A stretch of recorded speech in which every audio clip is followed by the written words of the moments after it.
Naka-oras nga tayo saglit kay amo para makakain tayo ng kanin is life. Kaya arat na, samahan niyo ako.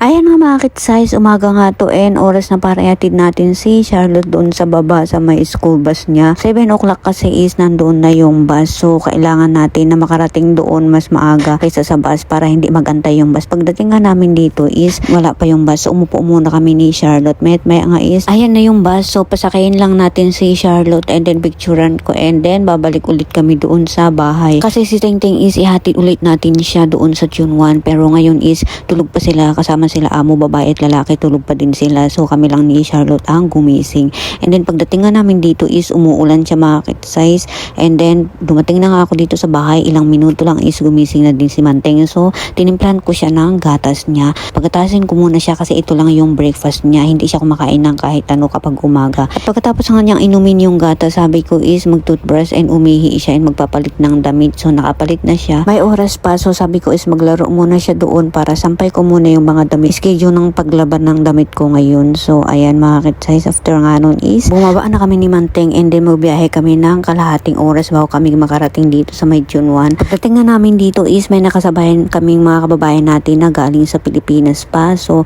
andito na nga kami, umakyat kami and then naantay lang ni Manteng na pumasok sila. Nakapasok na nga sila and sabi ko is kain muna ako dito sa may Jollibee. Pero sabi ni ate is nagsawa daw siya sa Jollibee, so dito muna tayo sa may gulay.